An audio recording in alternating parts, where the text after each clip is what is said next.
They took everything. My chickens, my harvest, even my children's schoolbooks. For generations, the land provided.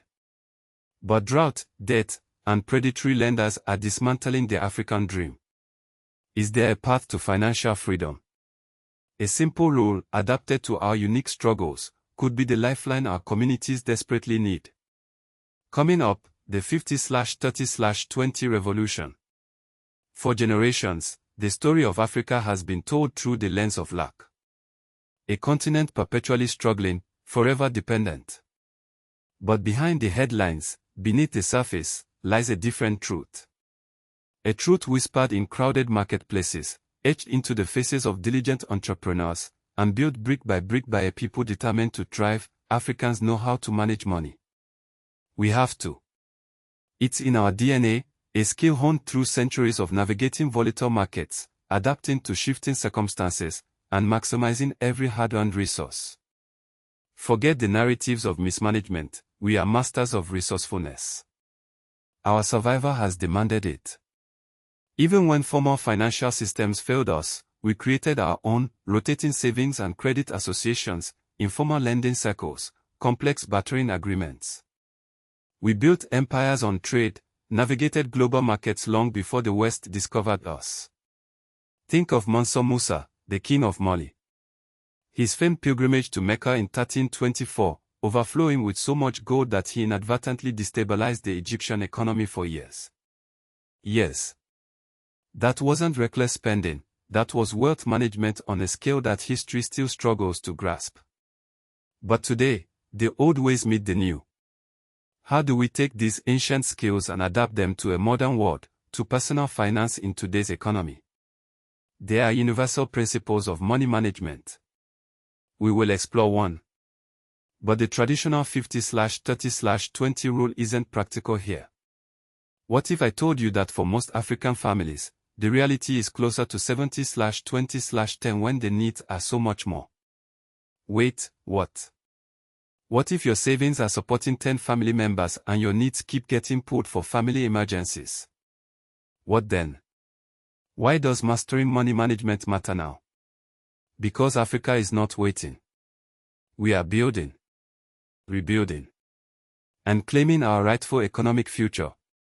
For too long, narratives have painted us as passive recipients of aid. A continent perpetually in need. But look closer. Look at the ingenuity in these markets, the innovation in our tech hubs, the resilience etched on the faces of our entrepreneurs. This isn't a story of dependence. It's a story of potential unleashed. In 1963, at the formation of the Organization of African Unity, our leaders dreamed of a united, prosperous continent, free from economic exploitation. That dream is still alive. But true liberation requires financial literacy, the ability to control our own resources, to invest in our own future. We must shed the shackles of debt and dependency, and build economies that benefit all Africans, not just a select few. This isn't just about individual wealth, although that's a critical piece. It's about generational wealth. About creating a legacy of opportunity for our children, and their children. Imagine families passing down not just land, but also financial knowledge, investment strategies, and a deep understanding of how to make money work for them. And that's especially important for women. For centuries, African women have been the backbone of our economies, yet often denied equal access to financial resources. Empower them financially, and you empower entire communities. So how do Africans build this generational wealth? Many families are quietly adapting a familiar concept, the 50/30/20 rule used in Europe and America, to their own very different realities. But instead of that neat split, they are using a ratio of 60/20/20.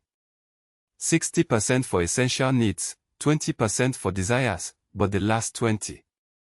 Instead of simple savings, that's reinvested directly back into their communities, and now wait, what? Specifically into.